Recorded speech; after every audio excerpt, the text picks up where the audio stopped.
Hello guys, welcome back again to my channel. Bersama saya Hansen di sini, dan seperti biasanya setiap harinya saya akan buatkan video seputar cryptocurrency. Apa kabar kalian hari ini semuanya? Semoga dalam keadaan yang baik-baik saja. Teman-teman, sesuai dengan ekspektasi, Bitcoin akhirnya kembali menyentuh area $60.000. Ini merupakan judul video kemarin, apakah Bitcoin bersiap untuk rally ke 60.000, dan baru saja video kemarin dirilis, kita sudah melihat hal tersebut terjadi hari ini. Dan kalau misalnya teman-teman menonton video saya kemarin, harusnya juga mengetahui hal tersebut. Jadi, apa yang kita lihat di Bitcoin hari ini harusnya tidak mengejutkan untuk kalian yang sudah menonton video kemarin. Dan di video hari ini, teman-teman, kita pengen membahas kira-kira apa yang bisa kita expect berikutnya. Apakah ini berarti kita sudah harus kembali berbondong-bondong masuk ke market, buy, leverage long, dan lain seterusnya? Stay tune sampai akhir video karena saya akan jelaskan hal tersebut. Namun sebelum itu teman-teman, kita bakal mulai dari CoinMarketCap terlebih dahulu. Per hari ini secara global market cap kripto berada di angka $2,04 triliun atau naik sekitar 0,29%. Nah, di top 10 coin sendiri kita juga melihat keadaannya semuanya hijau, kenaikannya ranging antara 1, sekian persen hingga kurang lebih 4%. Dan yang menjadi top performer hari ini adalah Dogecoin dengan kenaikan 4,55% ke $0,1068. So, itu adalah outlook sementara dari beberapa top coin yang ada. Sekarang kita langsung aja masuk ke beberapa data dan berita terbaru hari ini.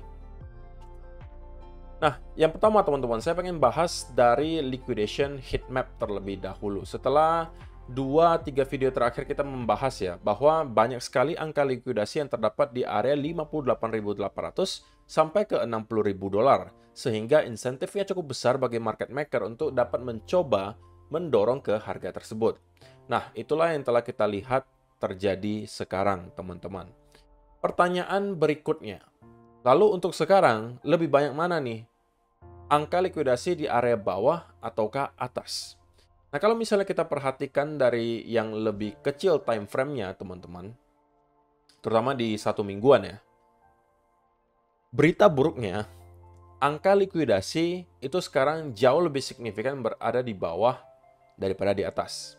Kalian bisa melihat dari 60.000 hingga ke 63 itu ya tidak terlalu banyak angka likuidasi yang tertumpuk di sana. Oke? Kalau kalian zoom out sedikit, kalian akan melihat juga memang di sekitaran area 60.000 sampai 66 memang ada tumpukan yang sebenarnya tidak sedikit. Tetapi untuk dapat mendorong harga ke area tersebut tentunya tidak semudah kemarin ketika kita melihat harga Bitcoin telah di 58 dan kemudian mendorong ke 60. Perlu kita ingat teman-teman bahwa yang namanya angka likuidasi atau area likuidasi itu tentunya tidak selalu bakalan di-tap gitu loh. Kalau misalnya semua titik likuidasi itu bakalan kesentuh, maka seharusnya kita akan kembali ke area 26.000, kan itu logikanya gitu. Tetapi tidak seperti itu konsepnya, teman-teman. Kita di sini hanya mengambil salah satu indikator yang mungkin bisa membantu kita mencari clue tentang apa yang akan dilakukan oleh market berikutnya. Ya, salah satunya melalui liquidation heatmap. Tetapi ini hanya salah satu indikator, teman-teman. Kalau misalnya tidak didukung oleh fundamental, tidak didukung oleh price action, ya berarti chance-nya kecil gitu. Nah, kalau misalnya yang terjadi adalah sebaliknya, kita melihat liquidation heatmap mengarahkan kita ke atas, price action-nya juga sama, fundamentalnya juga sama, nah inilah skenario yang paling ideal. Yang berarti chance-nya cukup besar kita akan mengalami rally. Sebaliknya juga sama, kalau misalnya kita melihat banyak sekali area likuidasi di bawah, kemudian price action juga mendukung hal tersebut, fundamental juga iya, ataupun kalau hanya 2 dari 3 deh, price action dan juga liquidation heatmap mendukung, itu harusnya juga ya memberikan chance yang cukup besar bisa aja terjadi. Jadi teman-teman yang mau saya sampaikan di sini, untuk sementara gitu ya, kalau kita melihat di 1 bulanan, di 1 minggu, di 3 harian, itu tidak bisa kita pungkiri bahwa sekarang lebih banyak angka likuidasi itu di bawah daripada di atas. Lalu apakah berarti kita langsung akan drop langsung dari sini? Nah, itu yang mungkin akan kita cari tahu jawabannya. Kalau misalnya kita berbicara soal apakah kita akan langsung drop dari sini, Saya secara pribadi beropini mungkin tidak. Kenapa? Karena kalau misalnya teman-teman perhatikan sekarang untuk funding rates sendiri, itu sekarang lebih negatif daripada ketika Bitcoin berada di area 59.000 kemarin. Menunjukkan apa? Menunjukkan bahwa kemarin itu para retail atau para traders lah kita sebut, itu udah berbondong-bondong nge-short di angka 59 ribuan. Mungkin mereka mau nge-short duluan sebelum nyentuh ke 60 ribu, takutnya nggak nyampe keburu turun gitu kan. Ditunjukkan dari funding rates itu sudah mulai start negatif ketika Bitcoin berada di range 59.500 sampai 600-an. Di sini kalau misalnya kalian perhatikan ini funding rates-nya sudah negatif. Tetapi harga Bitcoin terus mengalami kenaikan dan break sampai di atas 60.000 dolar. Yang terjadi berikutnya apa? Funding rates itu bahkan semakin negatif, teman-teman. Nah, apa yang mau ditunjukkan di sini adalah bahwa para traders itu justru lebih short lagi daripada ketika di harga 59.600. Lebih banyak lagi yang short di angka 60.000 di sini. Inilah hal yang sudah kita bahas beberapa video kemarin, teman-teman. Ketika kita menyentuh ke area 60.000, saya sampaikan, saya yakin pasti akan ada banyak yang mencoba untuk langsung nge-short tanpa ada setup. Karena memang mungkin cukup make sense bagi sebagian traders karena 60.000 merupakan area major resistance di weekly. Tetapi itu adalah tipikal traders yang sangat agresif, teman-teman. Kalau misalnya kalian mau tahu cara menghandle posisi tersebut, that's fine. Tapi kalau kalian tidak mengerti cara ngehandle-nya dan rupanya kita terus breakout dan naik dari sini, maka kalian pasti akan kewalahan, bingung, harus stop loss-nya di sebelah mana. Sehingga selalu saya sarankan kalau misalnya teman-teman yang merupakan traders, lebih baik pilihlah cara yang lebih konservatif. Kalau kalian mau agresif sesekali, oke, tapi kalian harus tahu bagaimana cara memanage posisinya, harus juga sudah tahu di mana keluarnya. Kalau ternyata salah, kalian harus secepatnya keluar. Karena kalian tipikal yang agresif. Nah, jadi teman-teman yang mau saya sampaikan di sini adalah karena lagi banyak banget nih yang berbondong-bondong nge-short dari area 59.000 sampai ke 60.000 sekarang, maka akan sangat menurut saya sulit bagi kita untuk melihat tiba-tiba market drop tanpa mencuci sebagian orang-orang nge-short tersebut terlebih dahulu. Apa yang saya maksud? Nah, kita langsung aja masuk ke chart, teman-teman. Supaya kalian lebih memahami ya, apa yang saya maksud dari statement barusan. Nah, kalau misalnya kita bahas chart, teman-teman, saya pengen mulai dari weekly dulu deh. Karena ada sesuatu yang pengen saya sampaikan gitu ya. Bahwa lagi-lagi saya pengen ingatkan ke teman-teman semua, kita telah kembali ke area 60.000. Nah, pertanyaannya, teman-teman, apakah 60.000 ini akan mampu kita kembali reclaim sebagai area major support? Karena sebelum kita mampu melihat weekly close di atas 60.000, ini saya sudah sampaikan berkali-kali, maka 60.000 tersebut masih merupakan area major resistance di weekly. Dan kita masih harus expect akan ada selling pressure di area ini. Kalian bisa melihat setiap kali area ini disentuh, jika dari atas, maka kita biasanya akan mendapatkan bounce. Artinya ini menjadi support. Kalau kita flip menjadi resistance, ya kalau misalnya kalian perhatikan, kita selalu kesulitan juga untuk breakout dari area ini. Ya mungkin ada 1 kali atau 2 kali anomali seperti yang kita lihat terjadi di sini. Kita melihat ada breakout, tapi kemudian candle berikutnya tiba-tiba drop lagi. Tapi itu jarang terjadi, teman-teman. Sebelum-sebelumnya kita selalu mendapatkan bounce, bounce, bounce, di sini juga bounce, di sini juga bounce, sebelum pada akhirnya kita breakdown. Ya kan? Candle berikutnya kita mencoba untuk breakout, tetapi mendapatkan sedikit rejection sebelum pada akhirnya minggu berikutnya kita breakout, teman-teman. Nah, saya juga cuma pengen ingatkan, teman-teman, kalau kalian belum sempat masuk ke setup apapun sekarang, terutama untuk kalian yang berpikiran mau long gitu ya, ini bukan saat yang tepat, teman-teman. Oke? Ini bukan saat yang tepat. Karena sebelum area weekly candle close di atas 60.000, maka 60.000 ini masih merupakan major resistance di weekly. Kalau kalian berniat untuk long, setidak-tidaknya tunggulah weekly close telah berada di atas 60.000, diikuti ada setup di time frame kecil, baru kalian ambil. Contohnya gimana? Contohnya, kalau misalnya rupanya kita mendapatkan ada breakout di atas, saya prefernya di atas 61.000 sih teman-teman. Di atas 61.000, kemudian start membentuk bullish continuation pattern. Nah, ini bisa menjadi peluang teman-teman berikutnya untuk long. Tetapi sebelum hal tersebut terjadi, teman-teman, sebelum hal tersebut terjadi, saya rasa ini bukan saat yang tepat lagi untuk long. Karena kalian long sekarang di area resistance. Jadi ngerti ya. Kalau misalnya teman-teman yang sudah masuk dari sini, seperti yang saya lakukan kemarin, saya sudah close sebenarnya kurang lebih di area 59 ribuan lah di sini. Ini saya di area di mana saya close. Entry-nya di sini. Jadi udah lumayan banget saya close. Dan sekarang saya tidak lagi mempunyai posisi di Bitcoin. Dan kalau misalnya setup ini kembali hadir, ya saya akan kembali masuk. Itu untuk teman-teman yang berniat untuk long. Nah, sebaliknya, saya juga meyakini tidak jarang yang berniat untuk short dari area 60.000 ini.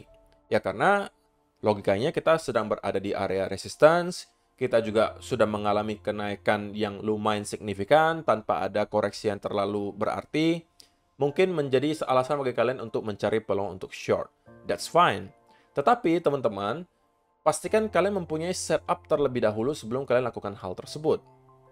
Nah, mengikuti apa yang kita lihat juga dari funding rates tadi yang masih cukup negatif, menunjukkan bahwa banyak sekali orang-orang yang berlomba-lomba untuk short di area 60.000 di sini, membuat saya merasa harusnya ini tidak akan terlalu mudah untuk kita short. Artinya, kalau misalnya kalian langsung short di sini dan langsung drop dari sini, itu terlalu mudah, teman-teman. Dan orang-orang yang short dari sini, dan sini, ya semuanya bakalan cuan.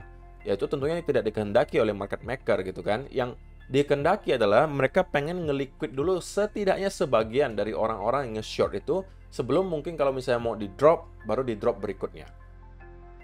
Maka yang perlu kita tahu, teman-teman, adalah adanya potensi bahwa kita masih akan merangkak naik ke atas. Sebelum kalau misalnya ternyata kita tidak berhasil untuk menjadikan area 60.000 ini menjadi major support, kita kemungkinan akan mendapatkan rejection lagi.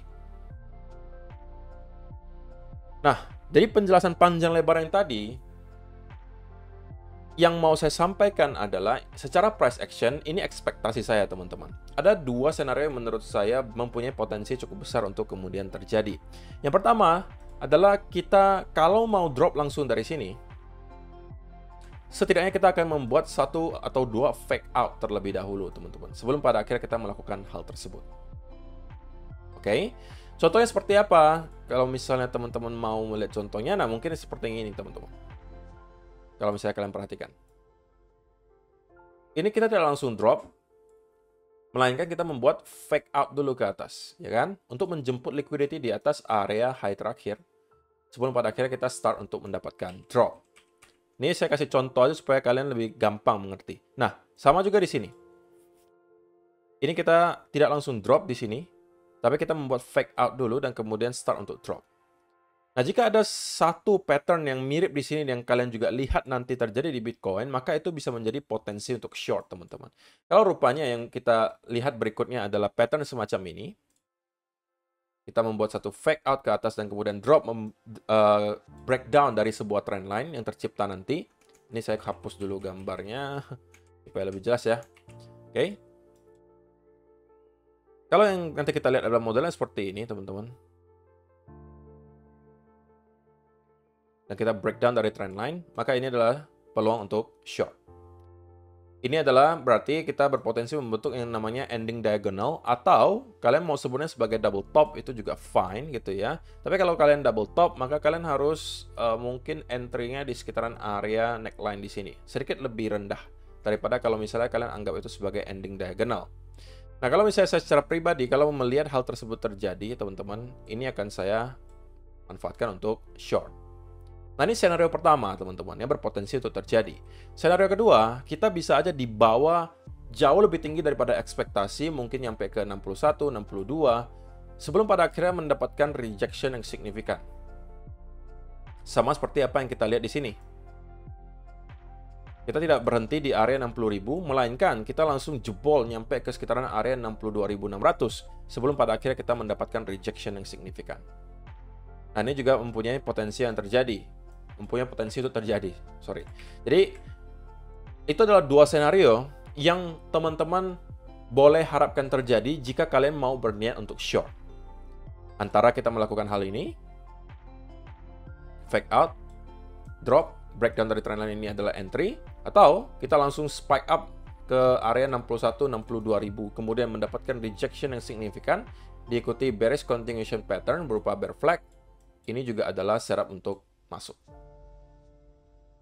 Tetapi teman-teman, jika yang kemudian terjadi adalah kita mendapatkan spike dari sini dan start membuat bullish continuation pattern, maka ini justru adalah peluang untuk long. Jadi, setup berikutnya akan bergantung kepada price action Bitcoin selama beberapa hari ke depan. Dan saya juga kemarin sempat membagikan satu setup ya, untuk teman-teman yang berada di VIP group. Setupnya adalah H-bar. Harusnya juga kalian sudah berada dalam keadaan profit. Kita entry-nya di breakout ini. Saya targetkan setidak-tidaknya 0,55 di sini, gitu ya. Kalau bisa, saya sarankan teman-teman yang sudah masuk untuk menggeser stop loss-nya ke arah entry. Jangan sampai kalian mengambil resiko terlalu besar ya dalam kondisi market seperti ini. Terutama karena Bitcoin sekarang sedang berada di area major resistance. So, teman-teman, kesimpulannya adalah in the short term, bias-nya masih tetap dalam keadaan bullish. Karena berkaca dari funding rates yang ada yang sangat negatif, menunjukkan ke saya bahwa market maker harusnya masih akan mencoba untuk mendorong sedikit ke atas, untuk meliquid dulu orang-orang tersebut. Jika salah satu dari dua setup yang tadi saya gambarkan itu terjadi, maka saya akan ambil peluang untuk short. Tapi jika tidak ada senario tersebut yang terjadi, dan kita justru mendapatkan breakout diikuti konsolidasi dan bullish continuation pattern, maka saya tidak akan mencari peluang untuk short, tetapi justru merupakan peluang untuk long. Tapi kalau untuk peluang long, saya rasa tidak akan terjadi dalam waktu dekat, karena kita perlu banyak sekali konfirmasi sebelum kita mendapatkan long tersebut. Yang pertama, kita perlu ada konfirmasi berupa closing weekly candle dari 60.000. Kita perlu melihat ada konsolidasi selama beberapa hari, setidaknya di 4 hour atau 1 hour chart. Dan barulah dari sana kita bisa mencari setup. Target berikutnya di mana? Tentunya di 66.000 kalau kita berhasil untuk reclaim 60.000 sebagai major support. So, saya rasa itu aja sih teman-teman yang perlu saya sampaikan di video hari ini. So far, pergerakan Bitcoin selama beberapa hari terakhir sesuai dengan ekspektasi kita adalah menuju ke area 60.000. What's next adalah saya masih melihat kita bisa merangkak sedikit naik ke atas, tapi ini sekali lagi bukan saat yang tepat untuk FOMO dan long. Karena kita berada di area resistance, lebih make sense justru untuk short, tetapi perlu ada setup yang bisa kita manfaatkan. Yang sudah saya jelaskan tadi, dua senarionya. Tapi kalau misalnya itu tidak terjadi, please jangan juga buru-buru untuk short, karena funding rates itu masih berada dalam keadaan negatif. Terima kasih, see you in the next video. Bye-bye.